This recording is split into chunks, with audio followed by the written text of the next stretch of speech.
آقای رئیسی سلام بر شما و تشکر از اینکه دعوت ما رو پذیرفتید. مطالب زیادی رو آقای سربازی در رابطه با مشکلات مردم بلوچ مطرح کردن. سوالی که مطرح میشه این هست که سوختبری اصولاً یک کار بسیار خطرناک هست، به گونه ای که سالیانه دهها بلکه صدها بلوچ در جریان سوختبری جان خودشون رو از دست میدن یا به دلیل جاده های صعب العبوری که در مرزها و مناطق کوهستانی ازش عبور میکنن با حادثه ماشین جانشون از دست میدن یا به وسیله تیراندازی سپاه پاسداران نیروهای بسیج نظامی و انتظامی در داخل بنزین و گازوئیل میسوزن. سوالی که شاید برای بسیاری از مردم ایران هم مطرح بشه، چرا بلوچ ها با وجود این خطر سنگینی که در کار سوختبری وجود داره به سوختبری روی میارند؟ وضعیت اشتغال، وضعیت کار در بلوچستان چگونه است؟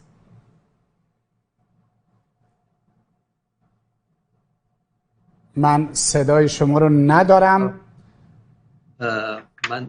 بله بفرمایید. الان صدای شما رو دارم. بفرمایید آقای رئیسی. من سلام عرض می‌کنم اول خدمت شما بینان عزیز، مهمان گرامی.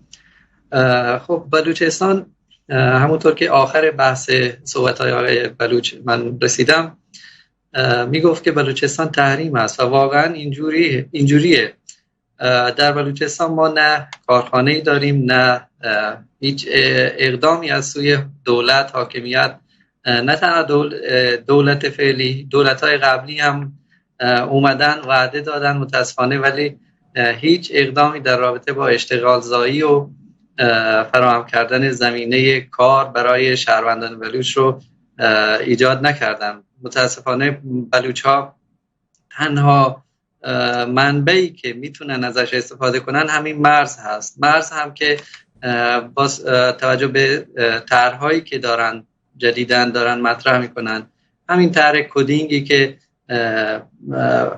در بلوچستان فقط در مناطق بلوچ نشین اجرا کردن، چه در رودبار زمین، گیاوان زمین و یا خود استان بلوچستان و سیستان، نشون میده که بلوچ ها واقعا تحریم هستند. از یک سمت نه حاکمیت میخواد کاری برای اشتغال زایی، زمینه‌ای برای کار ایجاد بکنه و نه بلوچ‌هایی و نه که اون بلوچ‌هایی هم که برای امرار معاش اقدام به یک کاری میکنن، مثل همین کار سوختبری که از معدود کارهایی که میشه شهروندان بلوچ بهشون اونو انجام بدن، متاسفانه اونا رو منع میکنه و هیچ اقدامی در این رابطه در زمینه اشتغال زایی متاسفانه انجام نمیده دولت. میزان بیکاری در بلوچستان آقای رئیسی، آمار و ارقامی هم وجود داره. میزان بیکاری در بلوچستان چقدره؟ در بلوچستان به دلیل اینکه ما نه اینکه NGO یا سازمان مستقل و غیر دولتی نداریم،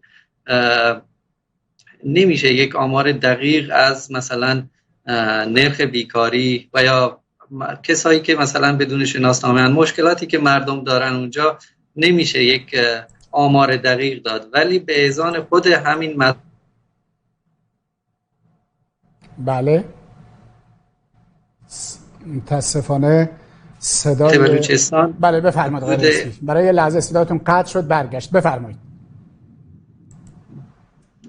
به ازان داشتم میگفتم که به ازان خود همین مسئولین نظام که اومدن رأی آوردند، از سمت مردم جمع کردن و شغل و کار به هر حال مشغول شدن، به ازان همینها نزدیک 40% از مردم بلوچستان بیکار هستند.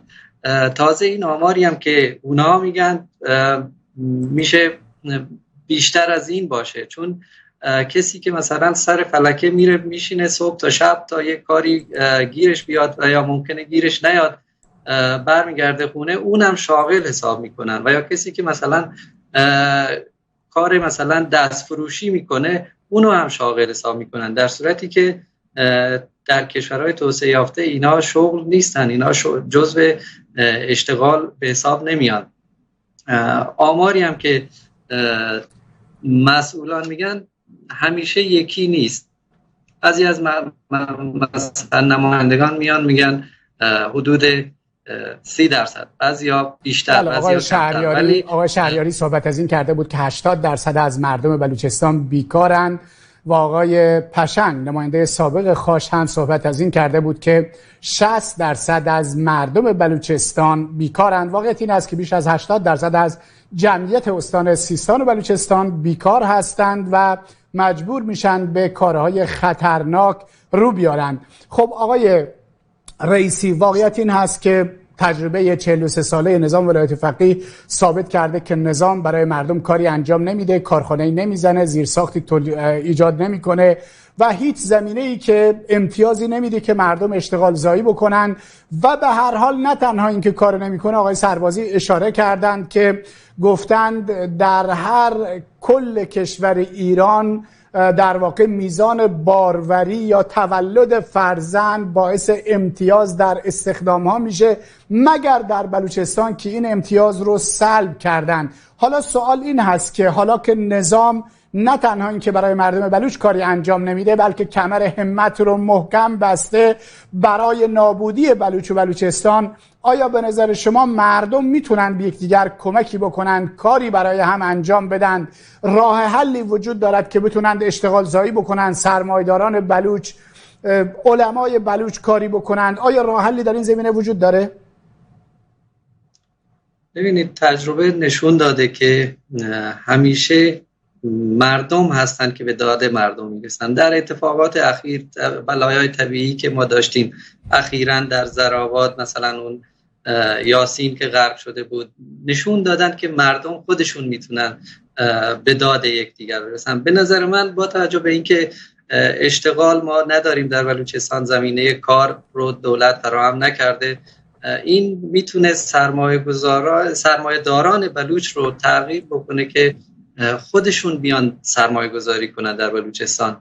مثلا پول رو سعی کنن سرمایه رو از استان خارج نکنن، مناطقی که مناطق بلوچ نشینی که هستن خارج نکنن. گرچه اون سرمایه دارا هم اکثرشون تحت کنترل نهادهای امنیتی ممکنه باشن، ولی به نظر من یکی از راهاش میتونه که سرمایه گذاری در داخل بلوچستان باشه، اشتغال ایجاد کنن و یا حتی با توجه به اون طرح‌های شومی که حاکمیت داره، همون طرح تقسیم بلوچستان، طرح توسعه سواحل مکران به اصطلاح، یا در اصل که تصرف سواحل بلوچستان است، تخریب منازل، آمایش جمعیتی، اینا طرح‌های شومی هستن که رژیم داره دنبال میکنه و سرمایه‌گذاران میتونن اینجا نقش خودشون رو ایفا کنن، با اینکه بیان زمین ها رو از بلوچ ها بگیرن، از غیر بومیانی که اونجا دولت واگذار کرده بخرن،